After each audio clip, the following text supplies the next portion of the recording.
ಇದೇ ರೋಡಿಗೆ ಬಂದ್ವಲ್ಲ. ಸ್ನೇಹಿತರೆ, ಎಲ್ಲರಿಗೂ ನಮ್ಮ PN ಕ್ರಿಯೇಟಿವ್ ಸ್ಟುಡಿಯೋಗೆ ಸ್ವಾಗತ. ನಾವು ಇವತ್ತು ಹೇಳುವುದಕ್ಕೆ ಹೊರಟಿರುವ ಕತೆ ಹಾಗೂ ಆ ಜಾಗದಲ್ಲಿ ಭಯಾನಕ ಘಟನೆಗಳು ನಡೆದಿರೋದು ಹಾಗೂ ಅಲ್ಲಿಗೆ ತೆರಳಿದಾಗ ನಮ್ಮ ಟೀಮ್ಗೆ ಆದಂಥ ಅನುಭವಗಳು ನಿಮ್ಮ ಮುಂದೆ ನಾವು ಹೇಳೋದಕ್ಕೆ ಹೊರಟಿದ್ದೇವೆ ಸ್ನೇಹಿತರೆ.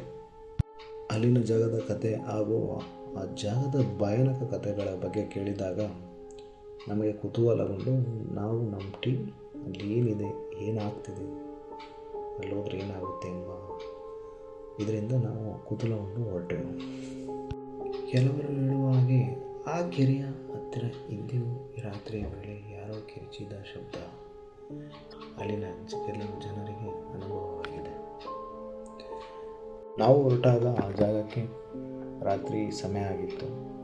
ಸುಮಾರು ಬೆಂಗಳೂರಿಂದ ಆ ಜಾಗಕ್ಕೆ ಹೋಗೋಕ್ಕೆ 30ರಿಂದ 40 ನಿಮಿಷ ನಮಗೆ ತೆಗೆದುಕೊಡ್ತು.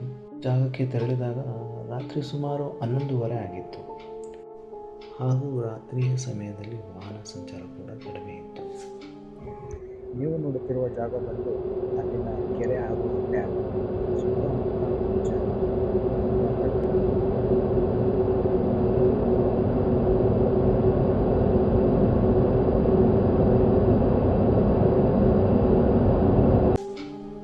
ಹೀಗೆ ತೆರಳಿದಾಗ ಆ ಕೆರೆಯ ಬಗ್ಗೆ ಆಗಲಿ ಅಥವಾ ಆ ಜಾಗದ ಬಗ್ಗೆ ಆಗಲಿ ಯಾರೊಬ್ಬರೂ ಸಹ ತಿಳಿಸಲಿಲ್ಲ. ಆದ್ದರಿಂದ ನಾವೇ ಸ್ವತಃ ಜಾಗ ಹುಡುಕುತ್ತಾ ಹೋದೆವು. ನಾವು ಆ ಸ್ಥಳಕ್ಕೆ ಹೊರಟಾಗ ನಮಗೆ ಯಾವುದೇ ರೀತಿ ವಿಚಿತ್ರ ಅನುಭವಗಳಾಗಲಿ ಅಥವಾ ಭಯಾನಕ ದೃಶ್ಯಗಳಾಗಲಿ ಏನೂ ಕಾಣಿಸಲಿಲ್ಲ.